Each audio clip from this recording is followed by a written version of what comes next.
Are we on? Cool.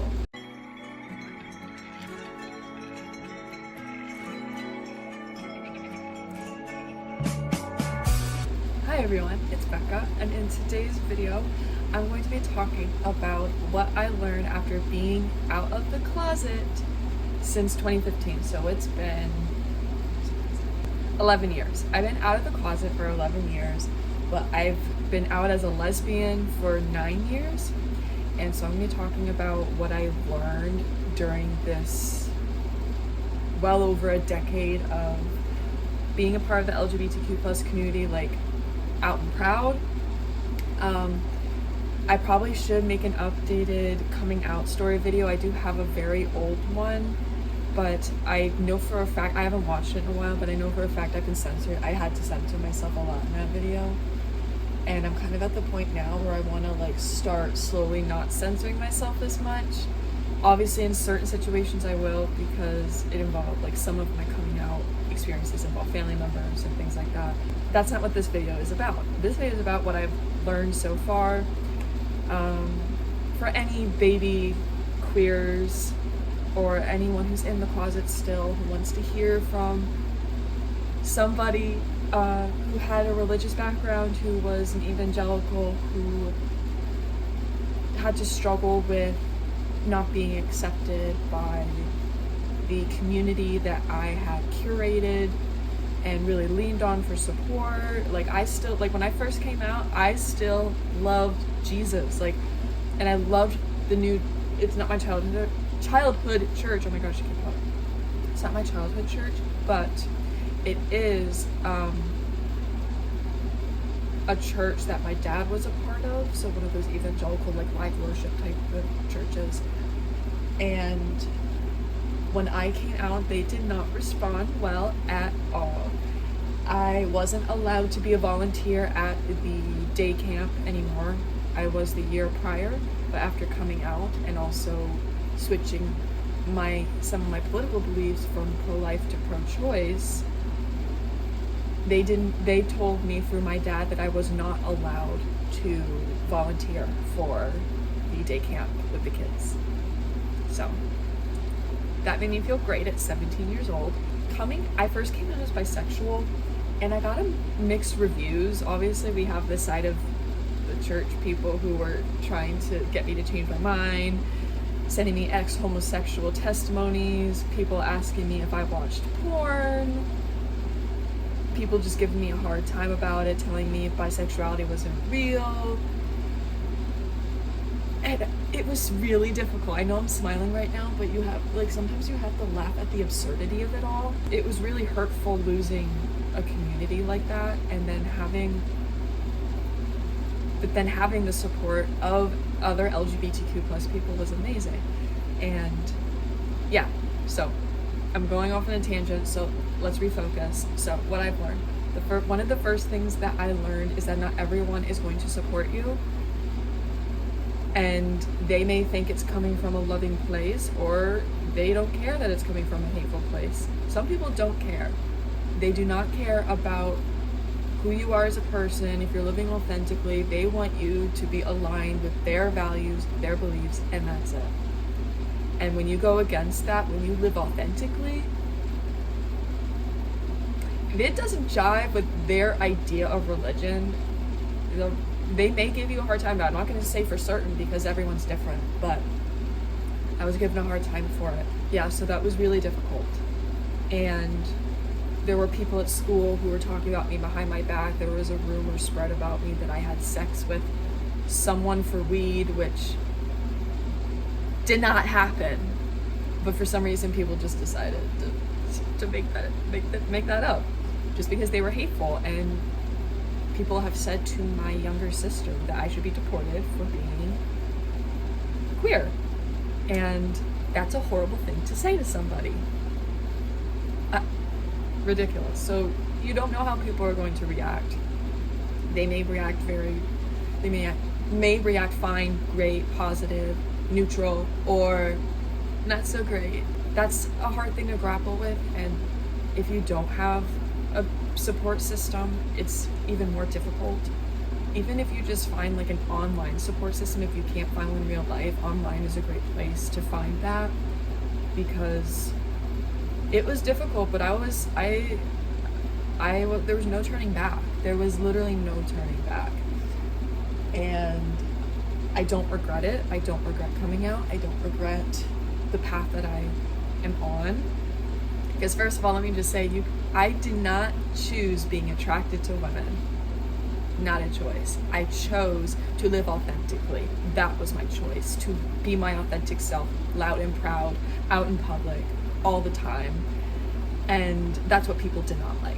But having a support system really did help me, and having people who were on my side and aligned with me helped me through those hard times of losing that church community and losing some of those friends and connections that I cherish very deeply.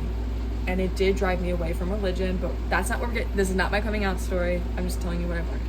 Another thing that I have learned is that it is okay if you come out as one thing and then you realize, oh, I'm not that thing, I'm this. I first came out as bisexual. I came out as bisexual to my older sister in the bathroom at a graduation party. And then fast forward like 2 years, freshman year in college, I realized after 2 male students were flirting with me, and it made me uncomfortable because the prospect of like being physical with them was a little bit more real, because we're on the same camp. It was just a little more real for me, and I kind of realized, oh wow. And it's like at first, like for some people, like the idea, like fictional stuff, if you say, hey, I want to marry this fictional man, the idea of it, yeah, fun, fine, great. In real life though, do not want that. I do not want a man to look at me in a romantic or sexual way. I do not want them to think about me in a romantic or sexual way. I do not want them to touch me in a romantic or sexual way. That's just it. And that's okay. So I came out as a lesbian, and I have been out as a lesbian for 10 years next year. 10 years next year. It's okay to change, it's not like changing your mind. It's more like you're just discovering yourself more and connecting with yourself more and realizing, okay, what is attraction and what is like a socialized thing, like what I was led to believe, what I was told to believe, what I felt like I had to do compared to what I wanted to do. And men were not in alignment with that at all. And fictionally you might think, oh, okay, I want to kiss him, especially the animated men, because they're animated. But then actually, like, if let's say Shota Izawa from My Hero Academia is standing right in front of me, I would not want to kiss him in real life. I would be repulsed by that, actually. The next thing that I have learned is that there is a difference between being gay and being queer politically. You can be gay but not be queer. Queerness, like political queerness, is a specific identity, and if you are not actively advocating for members of the LGBTQ plus community, if you are not actively like standing with them, uplifting voices, amplifying voices, doing like just being involved, even just the news, like keeping up with the news, like if you're not involved in that, if you're not involved in the queer community and trying to uplift the community, then you're not politically queer. And I do believe that I am politically queer. I have grown a lot. My politics have grown a lot since I first came out. I went from liberal to leftist. The next thing that I learned is that people need to be supporting sapphic media more. I've been learning that, especially within the last couple of years, because you see all the hype around like Heartstopper and Heated Rivalry, while lesbian and sapphic content doesn't get nearly as much love. Like, for example, She-Ra getting taken off of Netflix when that's the only streaming home it has, and it only has 2 seasons out of the how many seasons? 4 or 5 on DVD. The Owl House having prominent sapphic characters, a lesbian character, a bisexual character, and many more getting cut, getting shortened for the third season. I could go on and on. You interact with more Sabbath media, and honestly, interact with more trans media. More trans media, for sure. And that is something I'm looking into. I'm trying to find more trans, like, movies specifically. I do really like, I know this is, I'm sure a lot of people have seen this, but I saw the TV Glow. I had to sit with that one. After I finished it, I watched it alone. I was home alone, and I had to sit with it, and it didn't hit me immediately until I was really ruminating on it, and then I started crying. But anyway, yeah, so support media, like queer media, is really important. Hold on, I'm overheating. It's really hot today. One of the other things that I've learned is that my identity as a lesbian is a part of my spirituality, for sure. My queerness is a part of my spirituality. It is a part of my spiritual practice. It is my entire being. It is one of the things that guides me through this life. And trying to separate your queerness from your spirituality, you don't have to. You don't have to do that. Whether you're a witch, whether you're Christian, whether you're Muslim, you don't have to separate your queerness from your religious identity. Just because other people are telling you to doesn't mean you have to.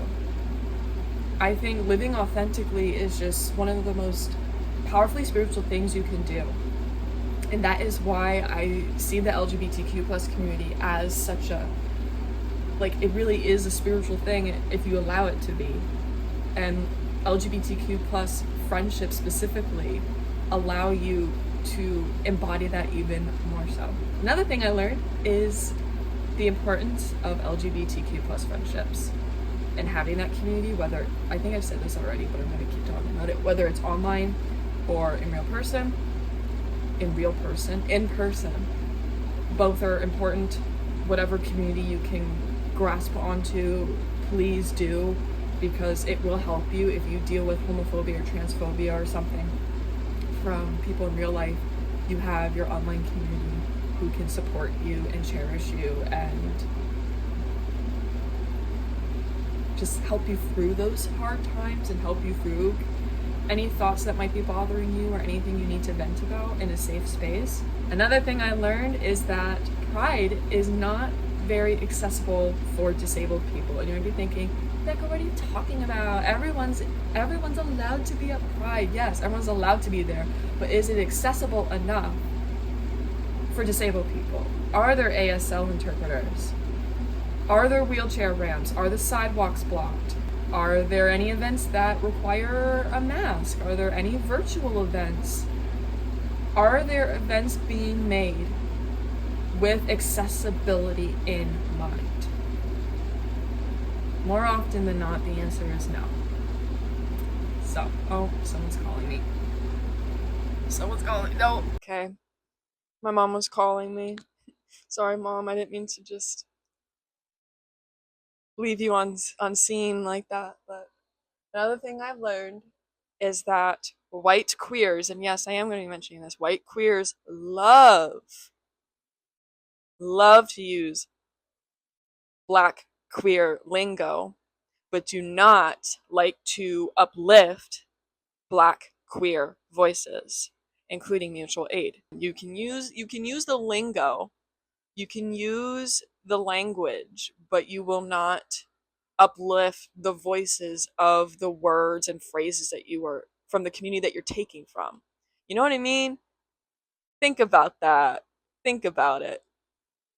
Please I'm just going to leave that one at that because I am, a white person. I'm not like the authority on this, but it's something that I've noticed. So another thing that I learned is throughout the years is the importance of mutual aid. Mutual aid is the lifeblood of community. It really is. And you might be partaking in mutual aid and community care without even realizing it. You're doing anything to help your neighbors, to help somebody out. I see that as community care. So when you see a mutual aid post or a crowdfunding post or anything like that, if your first reaction is repulsion or thinking, oh, I'm going to shame this person, oh, I'm going to ignore this, consider why. Because if you were in that situation, you would want that support too. So, mutual aid and queerness go together. This Pride Month is weird because I've been reflecting a lot on ableism, and I'm getting really dizzy. I'm sorry. Another thing that I've learned specifically about my lesbianism is that comphet is a thing, and that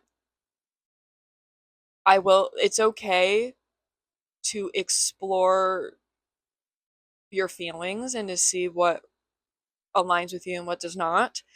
And fictional characters are not the same as real life. Fictional characters are not the same as real life. Okay? Okay? If you are repulsed by the idea, if you are repulsed, if a man in front of you staring at you can touch you, if you're repulsed by that, congratulations, you're a lesbian. Yeah, I've been learning a lot about lesbianism, and like, because I go through these phases where I'm like, am I a lesbian? Am I a lesbian? And I always come back to, would you want this in real life? Just because you're engaging in certain content or writing certain content, enjoying certain content, would you want this in real life? The answer is a big fat no. So it's okay to think about your identity and to explore that. And having doubts is normal, it's natural. You're a human being, you're growing. And for those of us who are younger, like, our brains are still developing. I'm 27 now, so I think my brain's done. I don't know. But especially if you're young, that is the time. You can find yourself at any time in your life though. So keep that in mind too. If you're an older LGBTQ plus person, you're allowed to take your time. Like in I Saw the TV Glow, one of the shots was there is still time. And to close out this video, because I have a chronic sore throat and I've been talking way too much because I'm overheating and I need to eat dinner, just know that you are so incredibly loved and cherished, and your identity as an LGBTQ plus person is so beautiful and sacred. And even if you're the only person in your life that is honoring that, I am so proud of you. Even if you don't, and let me just say, you do not have to publicly come out. You can just exist as a queer person. You don't have to make an announcement if you don't want to. You're allowed to do whatever you want. This is your journey. And I'm so proud of you. So, thank you all so much for watching. And if you watched this far, um, on the screen, you're going to be seeing a mutual aid flyer for a Black trans disabled couple who is trying to obtain safe housing. So if you could please help them out this Pride Month and every month, that would be great. So thank you so much for watching. Please give this video a big thumbs up and subscribe to get notified every single time I upload. I make videos about a lot of stuff. I'm not going to go through the whole spiel right now. I'm really dizzy and I need to eat. So I'm not doing that, but you can just go check out my YouTube channel and see what other stuff I've got on there. But yeah, um that I don't know what else to say. But yeah. Bye. Happy Pride.